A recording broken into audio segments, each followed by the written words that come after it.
Hi everybody and welcome to the Duelot Experience. Today we are going to talk about endgame and specifically the PvE endgame. The PvE endgame is considered on two events, which are the Epic Quest and the Advents. So I would rather focus on the Epic Quest because it has a double side, and I will go through it in a second, and then we will talk about the Advents. So Epic Quest, you can go to the Epic Quest in your normal play, and Epic Quest you will unlock it somewhere after your mid game, and you will have various chapters. Chapters are four different chapters where you can enter freely and beat up some events up to the final boss. And then there's a final stage, the fifth one, which is like a recollection of all those endgame boss. So you have Mary, Rugal, Kagura, and Genitz.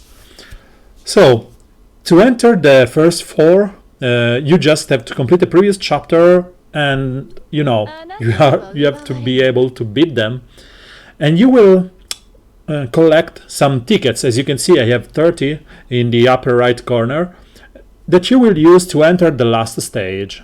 At the moment I still haven't reached the last stage because I'm slacking behind my greens, and this was where I stopped. I started yesterday again in this one, and because they are really hard to beat with my team, which is this one, and I don't have yet another good green to fight here. I sometimes take some damage or maybe lose someone and so on.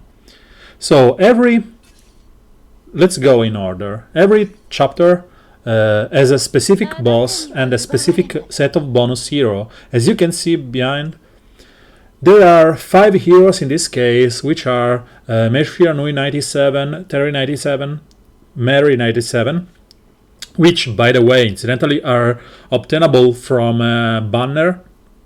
And then you have Vice 98, which has been given to you to the Red Festival, and Athena Ishima 96.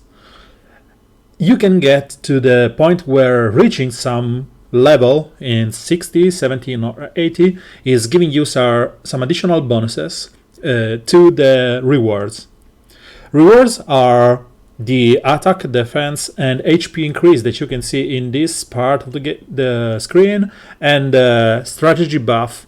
There are, some kind of generic buffs that you can see in the left side under the strategy buff. You can gain those by just beating the normal chapter or in the episode mission. As you can see here, I'm still going through this because I've started the PvE endgame just as of late, and you have the basic that you will just ignore and complete by going through it. And I say this is the endgame of PvE because, for example, you have to clear this event with heroes with 45 cost, which is, pretty hard. If you don't have high bonuses here, the attack increase, HP increase, the defense increase, because if you go through the roster and you can sort them by cost, this does never change. The 45 cost are basically all silver and EAS, okay? So they are just native 4 stars, and they are considered horrible most of the time. So it becomes hard to play with just those. If you go into the bronze heroes, it's even harder. Their cost is compared to power. So as you can see, it's some kind of a challenge to beat that event with those heroes. But the most important part of this is that you grind it. It reminds me of the raid dungeon in World of Warcraft, where you have to, you beat them the first time by an inch, where you're basically with one hero left and 1 life, and then you grind it to get better gear. In this case is bonuses that you can see in the daily part, up to the point where you can just snowball and just collect additional gear.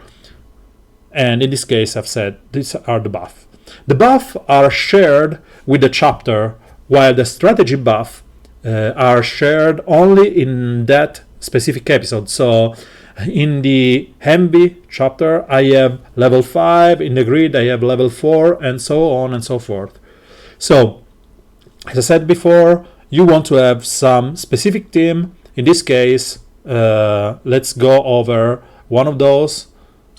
In the Envy team, using characters that are blue will greatly benefit you, and you want to use as many bonus hero as you can, because you will gain additional, let's just auto it once, you will gain additional rewards as of buffs and whatnot. Let's go over it. It should not take so long, and I can auto it. I don't care because this is on farm to play it manually. I will play manually the hardest level, or the harder if you want, which are for me at the moment all the Chizuru levels and 2 of the Rugals, one Greed and Wrath. And it's important that you understand what you are fighting against. For example, in one of my previous videos, I talked about the importance of Mature. She is wonderful against Kagura because she applies bleeds, and Chizuru heals herself every time you touch her. So you just want to snowball and doing so much damage that the heals that she gets are marginal, or you want to have someone that benefits applying bleeds, for example, like Mature. So as I was saying before, these are the actual bonuses that you can get with the additional heroes that I got, and are Vice and the Striker, which is Athena. As I said, you will go through this, and in the end there are some cool rewards in the characters that you can get that are specific to this one. In the soul that you can get, and the bonus fighter that you can get, and the tickets. So there's a lot of stuff that you can gain up here, and it's important to just go through it, because it's one of the few challenges that you have. And in the last part, as you can see, these buffs are mandatory, because if we go through the last chapter, you can see that's recommended it's 57,200 power level, so it's a little bit crazy, but you will get there probably with so many buffs and so forth. You will get when you have probably like level 30 buffs and something. There are people that have cleared it already, but as I said, I'm not focusing on this yet. I was talking about the grid one and the importance of this one. In this stage, the bonus character are again the 3 that I talked before, May, Terry, and Mary, sorry. But the 2 difference are Terry 96, which is, you know, one of the one I suggested before, and Kyo 96, which is one of the freebie that you should get as soon as possible to a good level. The importance of this fight is because, and I will go through this, is because it applies the same tactic that you will have for one of the best gem sources of the game, which is the time attack, time challenge. I will go just in a second there. So if you go into match and you go into time attack, you will have this kind of events, and the master event will allow you to use all your heroes, and the novice will allow you to play with just a random set of heroes as they are fully leveled, even though you don't have them. For example, my today playing was 155, and I'm pretty low ranked here, but you can use anyone. And for example, as I said in a previous video, if you see her, you should usually go with just her and anyone else, because she's so wonderful and applies like a lot of buffs to your team. So she gives everyone 20% power level when they use an ultimate power, and she will give 5% power when you kill anyone. And if you go for something like 0, where it basically crashes through the event, it will just snowball out of control because of the additional power level that it will gain and so on. As you can see, if you check, there are a lot of bots here and hackers and whatnot, but if you check the, let's say, non-cheaters, you will see that she is right there, as you can see, because she provides such a good bonus. And I was saying this uses the same concept of the third level of grid. So let's go over this, and I will go over the 6 because it's faster. The point is that you will have a boss fight that uses a scheme. As I said, the World of Warcraft example is poignant because he will have different phases and different attacks in every phase. You can even auto it after a little while, and I will go through it. I hope that the cam will not shake that much because I'm basically moving. So after you do your boss fight, the boss fight starts with a... Let's pause this. The boss fight starts with an attack close to him and a punch on the ground. You have to wait for that, and then you engage him, because after he does the square part and double punch, which has no indicator, he will do a circle in the middle of the map, and he will cast an arrow of light, a beam of light, damaging everyone who stands in there.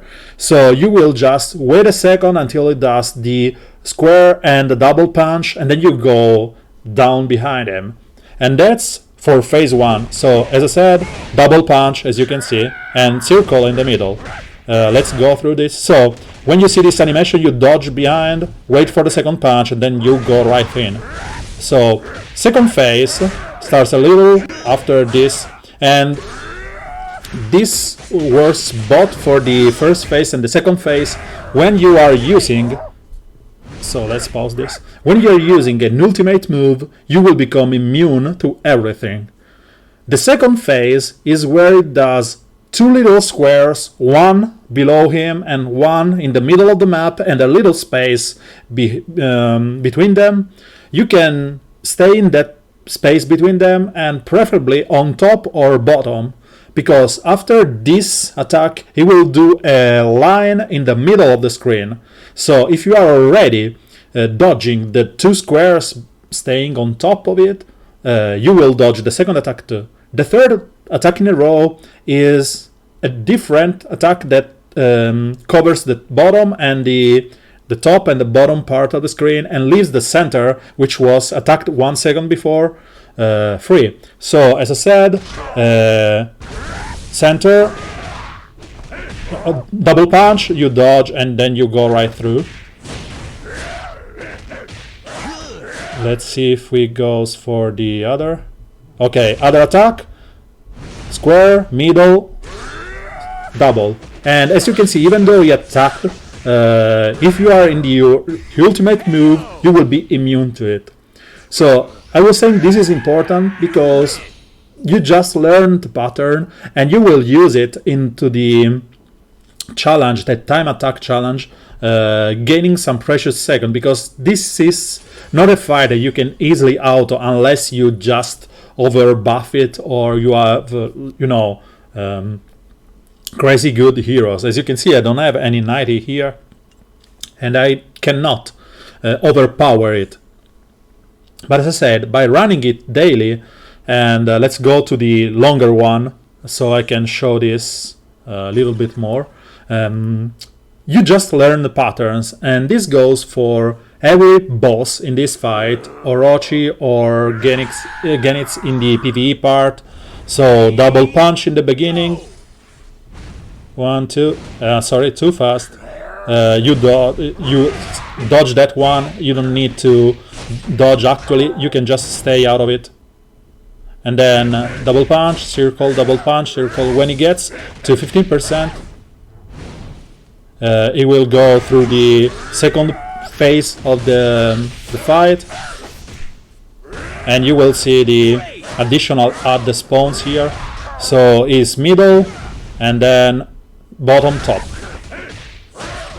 I'm still playing on auto, so you can see that he goes through the stupid I want to beat you, but I don't want to stay with the hand on the screen because I'm scared that I will move it.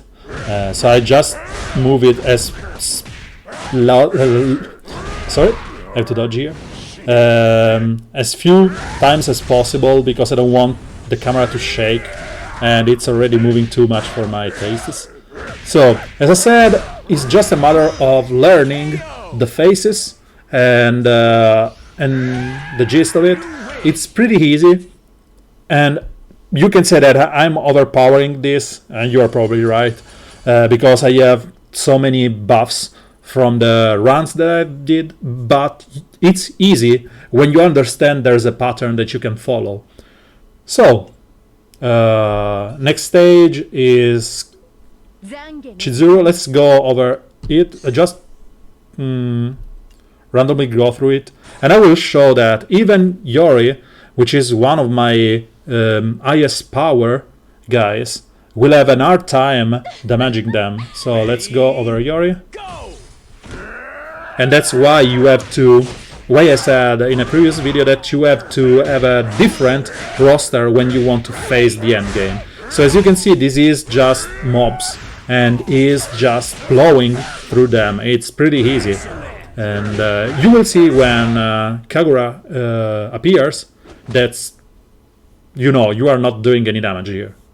So let's wait for them to be plowed. So I said this is one of the two endgame parts. The other endgame PvE part, beside the time attacks that I don't consider endgame, is just a way to gaining and brags and stuff. It's the Advent. The Advent will be covered in a video, probably tomorrow or in a couple of days, and it's the way that you gain some specific heroes. This week, for example, it's Athena.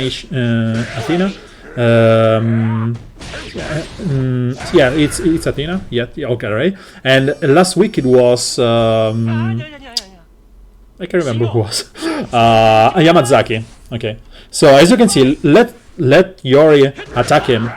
Even though I'm doing some damage, as you can see, the damage that I'm applying him, because I'm not gaining any traction from the different color, I'm not leveraging an advantage.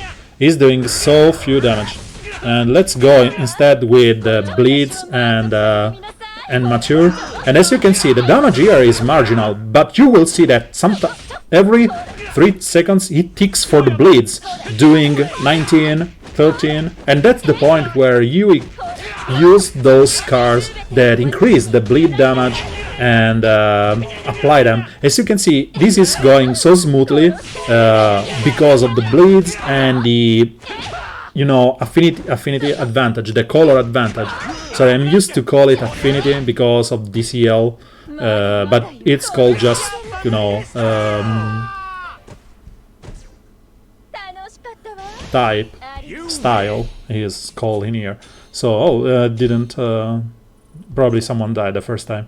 So as you can see here, leveraging the advantage in the color and the ability of Mature to apply bleeds make her a good contender in this kind of fight, and especially cards like the option cards that increase the bleed damage, or maybe later on the poison damage. I remember this by hand, poison damage or burn damage.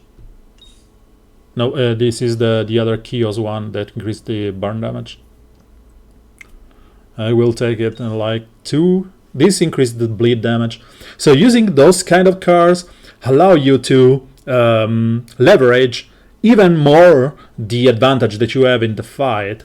So just understand the bosses Understand there are patterns to the bosses that you can avoid by strafing up and down or just using your ultimate time at the perfect time, the ultimate move at the perfect time, and that's pretty doable. You have to understand when to use the energy and when just to skip it, because you have so many things to do for the day. In this case, for example, I'm not buying any energy and I am hoarding the refills, and I'm skipping it for the moment because there's Tekken event and there's the advent that I want to run.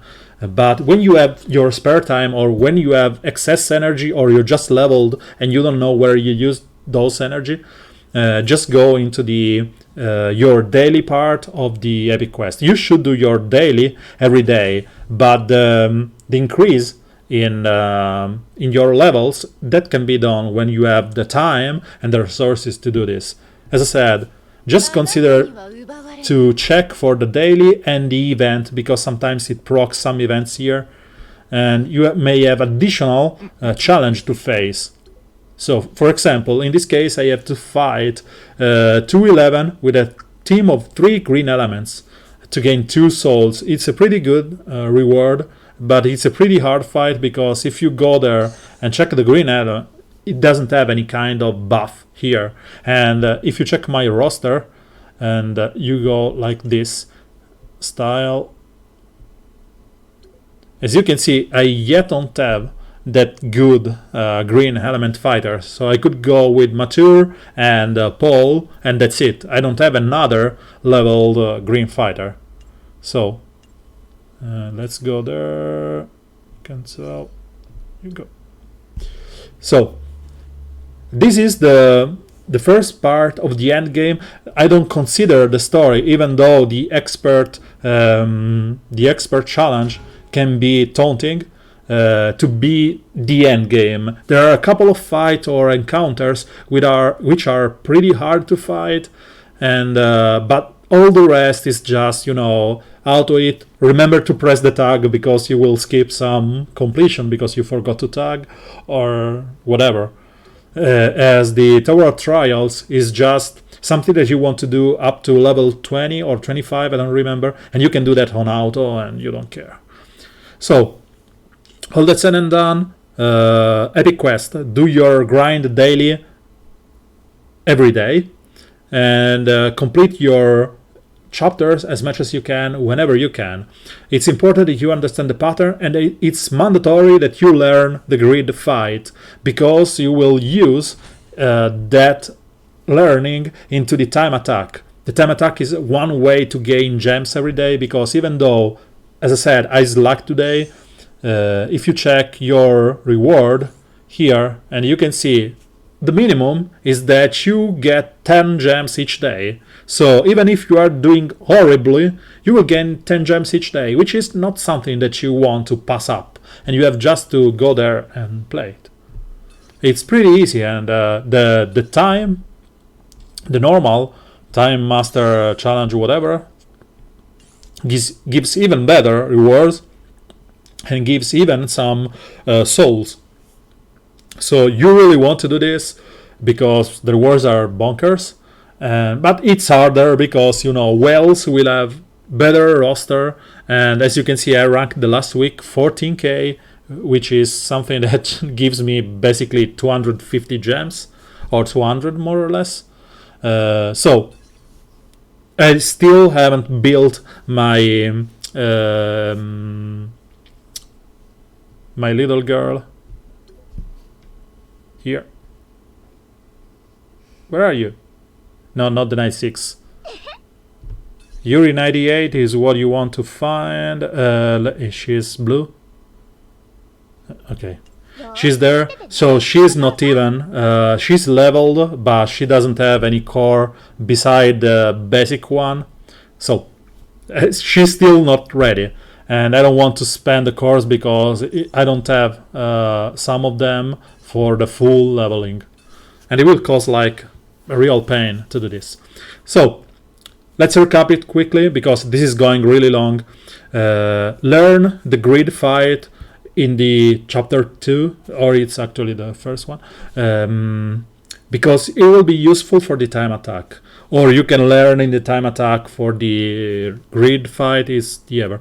Learn the pattern. In this case, it's like 2 punches and a square, 2 punches and the circle in the middle of the screen. So you wait at the beginning, wait for him to do the square and the 2 punches, then you go deep into him and you punch him until he repeats this part, and then you go in the second scheme, second phase, which is 2 little squares, one close to him, one in the middle screen, and then follow by a central line of attack, and then the complementary part, so bot and top, that you have to stay in the middle, and then rinse and repeat, maybe with some, odds in the way to throw you off the balance, and so on. I hope this is useful. If you want to stick 1 other second, I will go over the Tekken Volume 2 summon. I'm, like everyone, rooting for Kazuya. There are people rooting for Heihachi, but let's go through it. Nothing here. I will pull like 4 or 5 times, depending on the luck that I get. Especially if I get heroes that I don't know. Okay, I don't have, sorry. So let's keep it. Nothing here.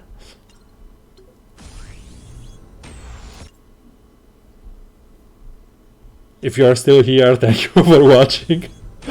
Let's go. No Kazuya. Okay, I think it's enough in a couple of tries. Heihachi, nope. So this is basically gambling, and it's not something that I approve. Oh, at least I got Takuma. So last pull for me. No, it should be 3 more, but you will get there. Rio, I got it already. So how many? Okay, last one. And then I will pull it another one when I get to the 150 that you get from the completion of this quest. In the end, I got 150 from the Yori one, and you will get 150 from this one. So I will hard up and pull in the very end. So I was not lucky today. I spent like 7k, which is crazy. But, he has crazy good animation. He's bonkers in PvP, so just go for it if you can. If you are a whale, don't listen to me. Thank you for watching. If you have any suggestion for future content or whatever, just write it down in the comment below. And if you have any, insult, throw it at me. Thank you again. Catch you next time. Bye.